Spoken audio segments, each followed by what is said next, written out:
lôi bọt mồm con ngài tàu cơm sau lái tơ lạ cồn tòng to bốn câu là ba sâu gió cắt cà mồn cao kệ lời đòn bôi bao chú cho lôi bọt mồm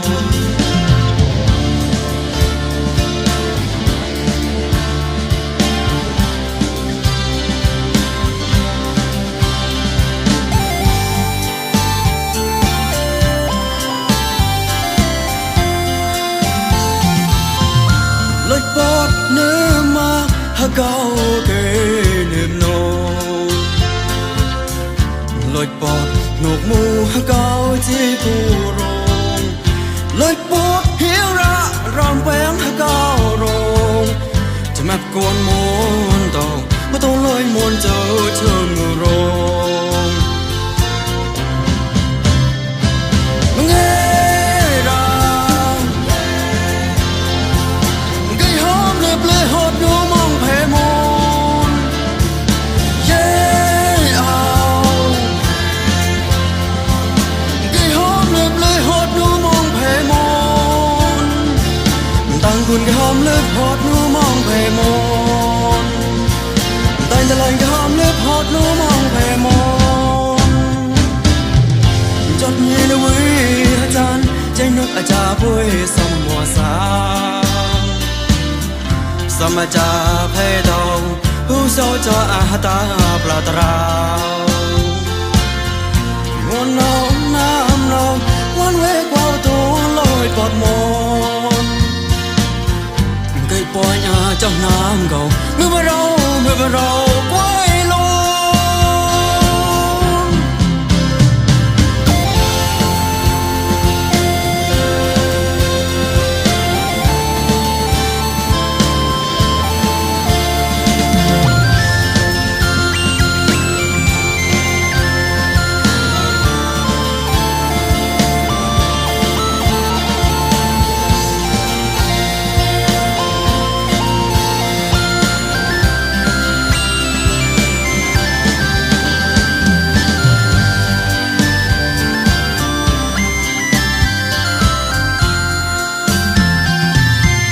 lôi bọt nếu mà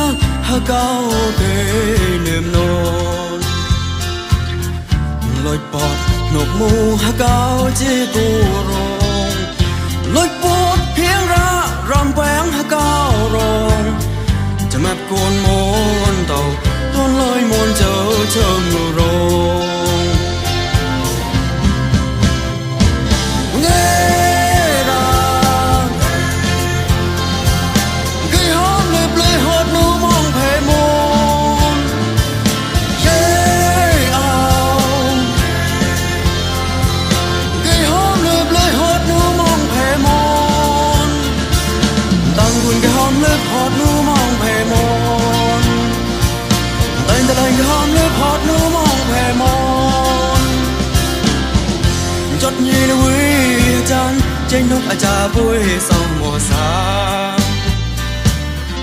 สมจาเพดองผู้เศร้าจออาตาปลาตราวงวนน้องน้ำน้องวันเวกวาวตัวลอยปอดมนไก่ปอยอาเจ้าน้ำกองเมื่อเราไว้ลงเงรา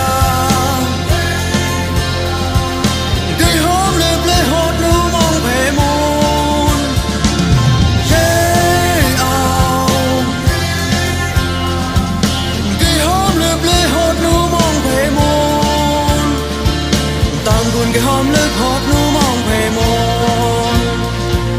แต่ละไก่หอมเลยหดนูมองแผ่มนจดยีนวิอาจารย์ใจนกอาจารย์ป่วยสมหัวสาวสมจาเพดองผู้เศร้าจออาตาปลาตราวงวนน้องน้ำน้องวันเวกวาวตัวลอยปอดมนไก่ปอยอาเจ้าน้ำเก่าเมื่อเราไว้ลง